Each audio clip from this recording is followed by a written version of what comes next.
Hello welcome to Rana's vlog. അപ്പോൾ ഇന്നലെ ഭയങ്കര മഴയായിരുന്നല്ലോ നമ്മളെ കേരളത്തിൽ. അതുകൊണ്ട് തന്നെ നമ്മളെ വീട്ടിലും പുഴവെള്ളം കയറി തുടങ്ങിയിട്ടുണ്ടായിരുന്നു കേട്ടോ. ഏകദേശം രാവിലെ കാക്കയും ഒക്കെ സാധനങ്ങളൊക്കെ എടുത്ത് വെക്കാൻ തുടങ്ങി. കാരണം അവൻ്റെ വീടിൻ്റെ ചുറ്റും ഭാഗം വെള്ളം വന്ന ശേഷമാണ് വീട്ടിലേക്ക് കയറുക. അപ്പോൾ എങ്ങനെയായാലും അവിടുന്ന് പുറത്തിറങ്ങേണ്ടി വരുമല്ലോ. അപ്പോൾ അവൻ്റെ സാധനങ്ങളൊക്കെ എടുത്ത് വെച്ച് കഴിഞ്ഞു എന്ന് പറഞ്ഞ് പിന്നെ ഓരോ വീഡിയോസൊക്കെ ഇങ്ങനെ വിടുമ്പോൾ എനിക്ക് എന്താ പറയുക, ഒരു നമുക്ക് വെപ്രാളം, എന്താകും, എന്തൊക്കെ ഒരു ഇത് കേട്ടോ. ടെൻഷൻ എന്ന് പറയാൻ പറ്റില്ല. കാരണം നമ്മൾ വയനാട്ടിലൊക്കെ നടന്നത് ആലോചിച്ച് കഴിഞ്ഞാൽ അൽഹംദുലില്ലാ എന്ന് പറയേണ്ടി വരും നമ്മളൊക്കെ.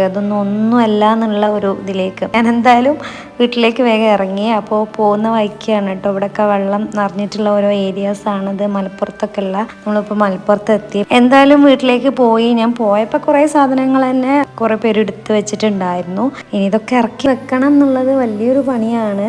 പക്ഷെ ഉള്ളിലേക്ക് വെള്ളം കയറി കഴിഞ്ഞാൽ അതിലും വലിയ ബുദ്ധിമുട്ടാണ്. നമുക്കൊരു ബാത്റൂം പോകാൻ വേണമെങ്കിലോ അതെങ്കിലെങ്കിൽ വെള്ളം കുടിക്കാനോ ഒന്നും തന്നെ പറ്റില്ല. പിന്നെ ക്ലീൻ ആക്കാനുള്ള വെള്ളം കിട്ടുക എന്ന് പറയുമ്പോൾ അതും ബുദ്ധിമുട്ടാണ്. നമ്മൾ എടുത്ത് വെച്ചാലും കുഴപ്പമില്ല എന്ന് തോന്നിപ്പോവും. ഉള്ളിലേക്ക് വെള്ളം കയറാതിരുന്നാൽ മതി എന്നേ ഉള്ളൂ. അത് നമുക്ക് പിന്നീട് നന്നാക്കി എടുക്കുകയും ചെയ്യാം ഈസി ആയിട്ട്. പക്ഷെ ഉള്ളിലേക്ക് ഈ ചളിവെള്ളം കിടക്കുക എന്നുള്ളത് നല്ല റിസ്ക്കാണ്. അത് അനുഭവിച്ചവർക്ക് അറിയാം. കാരണം ഞങ്ങൾ 2 പ്രാവശ്യമൊക്കെ അനുഭവിച്ചിട്ടുണ്ട് കേട്ടോ. എന്തായാലും നമ്മൾ അവിടെ എത്തിയ ശേഷം ഞാൻ കുറച്ചൊക്കെ സാധനങ്ങൾ എടുത്ത് വെച്ചു. പിന്നെ നമ്മൾ ഇലക്ട്രോണിക്സ് ഫർണിച്ചറൊന്നും എടുത്ത് വെച്ചിട്ടില്ലായിരുന്നു. അത് ആ സമയത്ത് എടുത്തേക്കാന്ന് വിചാരിച്ചു. അവിടെ ചെറിയ ചെറിയ രീതിയിൽ കയറി വരുന്നുള്ളൂ കേട്ടോ. പിന്നെ ഇപ്പോൾ ഞാൻ ഈ വീഡിയോ എഡിറ്റ് ചെയ്യുന്ന പിറ്റേ ദിവസമാണ്. അപ്പോൾ ഇപ്പോൾ അവിടെ വെള്ളം താന്നിട്ടുണ്ടെന്ന് പറഞ്ഞു, അൽഹംദുലില്ലാ. അപ്പോൾ ഈ പോകുന്ന കാഴ്ചകളാണ് കാണുന്നത്. എന്താ പറയുക, എല്ലാവരും സേഫായിട്ട് ഇരിക്കുക, അനാവശ്യ യാത്രകളൊക്കെ ഒഴിവാക്കുക. പിന്നെന്താ, എന്തിനേയും നമ്മൾ എന്തുണ്ടെങ്കിലും നേരിടുക. ഒരു എന്താ പറയുക, മനസ്സിൽ ഒരു ധൈര്യം കൊടുക്കുക, എന്തിനും ഫേസ് ചെയ്യാനുള്ള. ആർക്കും ഒന്നും ഉണ്ടാകാതിരിക്കട്ടെ, അതൊരു വേറെ കാര്യം. നമ്മളെല്ലാത്തിനും ധൈര്യമായിട്ടിരിക്കുക. പിന്നെ ഈ വീഡിയോയിൽ പ്രത്യേകിച്ചൊന്നും എക്സ്ട്രാ എനിക്ക് പറയാനില്ല. അപ്പോൾ ഈ വീഡിയോ ജസ്റ്റ് ഞാൻ എടുത്തതൊക്കെ ഒന്ന് കാണിക്കുന്നുണ്ട്.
പറ്റുമോ? വെക്കൂലല്ലോ.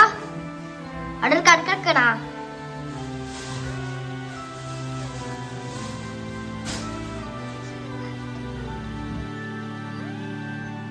എങ്ങനെയുണ്ട് വെച്ചിയാ?